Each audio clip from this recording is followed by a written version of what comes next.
Today we are discussing another chapter, random variable. Okay. Firstly, we have to define certain definitions. We have to define certain terms on random variable. That is, firstly we discuss random variable. Random variable. What is a random variable? That is, a random variable is a real valued function defined over the sample space of a random experiment. A random variable is a real valued function defined over the sample space of a random experiment. That is, suppose we consider a coin once, tossing of a coin once. We know the sample space consists of two sample points, that is two outcomes, H and T. One is represented as a head and the other one as a tail, H and T respectively. So, if we define X as the number of hits obtained, X as the number of hits obtained, then X takes only two values, 0 and 1. Okay, only two values, 0 and 1. That is, X equal to 0 when a tail occurs and X equal to 1 when a head occurs. Okay, X is a random variable taking only two values, 0 and 1. 0 for a tail and 1 for a head. Similarly, if we toss a die once, we know the sample space consists of 6 sample points, that is 1, 2, 3, 4, 5, 6. Okay. Then if X is the number obtained when tossing a die, then X is a random variable taking values 1, 2, 3, 4, 5, 6. Okay. So that X is a random variable taking finite number of values. That is a real valued function defined over the sample space. That means defined for the outcomes of a random experiment is called a random variable. So, let us consider the definition, random variable. Firstly, we consider this instead of the sample space, we consider the probability space S beta P. We know S as the sample space, beta is the sigma field of events defined on S, and P is the probability measure. Okay, so consider the probability space of a random experiment. A measurable, real valued function defined over the sample space of a random experiment is called a random variable. Example, consider the tossing of a coin once. The sample space is equal to HT. Let X be the number of hits. Okay, then X is a random variable taking values 0 and 1, only two values, that is finite number of values. That is, X equal to 0 if T occurs and X equal to 1 if H occurs. Okay. Now nextly, we consider there are two types of random variables, discrete and continuous random variables. Discrete random variable means a random variable which can assume finite or countably infinite number of values. Okay, that is, it is called a discrete random variable, a random variable which can assume only a finite number of values or an infinite number of values, but it is countable. Okay, so that it is a discrete random variable, that is a real valued function defined on a discrete sample space is called a discrete random variable. That is a random variable which takes finite or countably infinite number of values is a discrete random variable. For example, number of students in a class. Okay, whatever the number is, it is a discrete random variable. Marks obtained by students, again it is a discrete random variable. number of accidents on a busy road, etc. We can speak about many number of many examples for discrete random variable. A few examples are mentioned here. Okay, number of accidents on a busy road, number of flowers in a garden, number of trees in a particular area, number of houses, etc. Okay,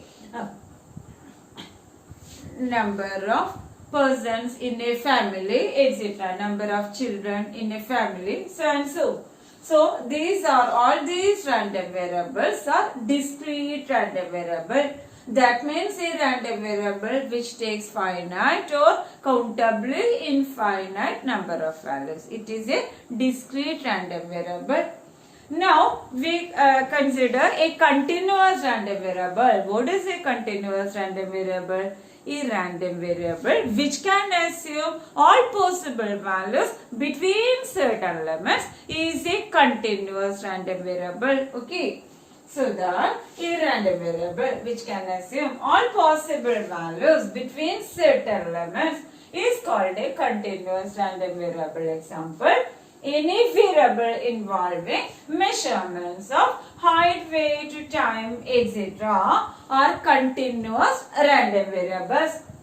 The range of variation of a discrete random variable will be a finite or innumerable set of real numbers, okay, and that of a continuous random variable will be an interval or the union of a set of intervals. That is, in case of continuous random variable, the variable x may be defined in an interval, for example, say 0 to 1, 0 less than x less than 1.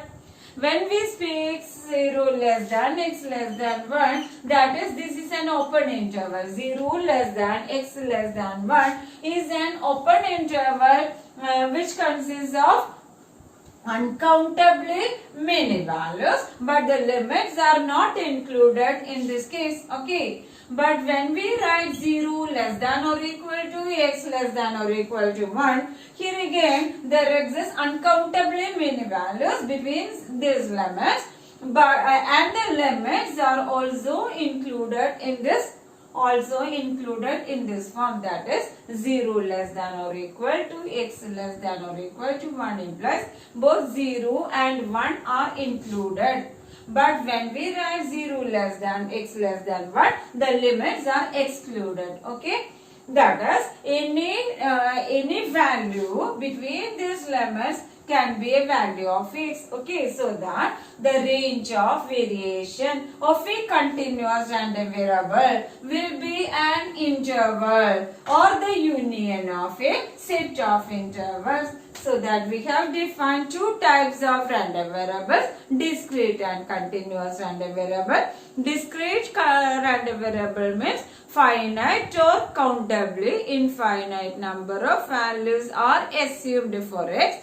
Whereas in the case of a continuous random variable, all the values between the limits are assumed for the particular random variable x. Okay. Now we move on to the next definition, that is the probability mass function of a discrete random variable. We know a discrete random variable means, now we know that it takes finite or countably infinite number of values. Okay. So that now we speak about the probability mass function. That is, we consider a discrete random variable taking at most a countable number of values x1, x2, etc. We represent the values of x as x1, x2, etc. Okay. So that x equal to xi corresponds to an event in beta. We have the probability space, it is beta p. So we define the events in beta. So that x equal to xi corresponds to an event in beta. And we assume f of x, we represent this function as small f of x as equal to probability x equal to x. f of x is defined as probability x equal to x. That is the random variable x assumes a value small x, okay, and its probability is given by the function f of x, and it is represented by small f of x, okay. Small f of x equal to probability x equal to x, that is at the particular x, okay. Then f of x is called the probability mass function, that is PMF, or probability density function, that is PDF, of the random variable x. In case of discrete random variable, we speak about f of x as the probability mass function, or it is also known as the probability density function, okay. As this function gives the probability, the properties should be, that is f of x, all the probabilities should be non-negative, so that f of x greater than or equal to 0 for all x, f of x greater than or equal to 0 for all x, and sigma over x f of x equal to 1, as the total probability in any context must be equal to 1. This states that sigma over x f of x equal to 1. And in the case of a discrete random variable, to obtain the probability of x in between certain values, that is probability a less than x less than b, it is equal to sigma over a less than x less than b f of x. That is, all the values of x, all the probability values are to be added in the interval, that is x, the values of x lying in the interval a and b, the probabilities should be added, and it is written as probability a less than x less than b equal to sigma over a less than x less than b f of x. The set x f of x is called the probability distribution of x. Okay, when we write it in a table form, it is called the probability distribution of x, giving the values of x as well as the probabilities. Okay, for example, as the simplest example, we consider the tossing of a coin. Once we know the sample space as HT, and if we define x as the number of hits, then x is a random variable taking values 0 and 1, x equal to 0, 1. Okay, x equal to 0, x equal to 0 when the random variable takes the value 0 if t occurs, and x equal to 1 if h occurs. When we toss a coin, once we know probability of a head equal to, that is, out of the two possibilities, only one for each. Okay, so that p of x equal to 0 means probability of a tail, so equal to 1 by 2. Okay, only one possible out of the two cases. So p of t equal to 1 by 2, and probability x equal to 1 when x takes value 1, that is, when h occurs, x is the value 1. So that probability x equal to 1 equal to probability of h equal to 1 by 2. Hence, the probability distribution of x, it can be written as in the table form, that is, x takes value 0 and 1, f of x equal to 1 by 2, 1 by 2. Check one point, sigma over x, f of x equal to 1.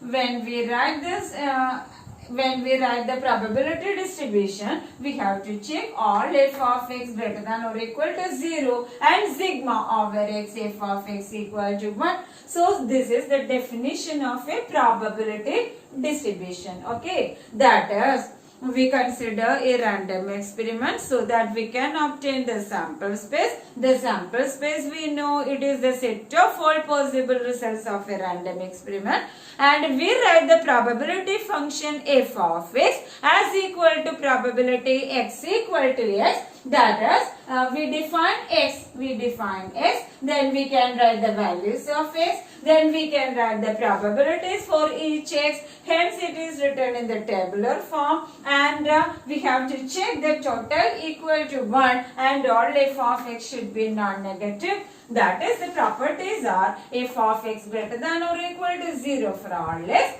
sigma over x f of x equal to 1, and when we have to obtain the probability in an interval, it is equal to the sum of the probabilities of x in between the limits a and b, that is sigma e less than x less than b f of x. Okay, thank you very much.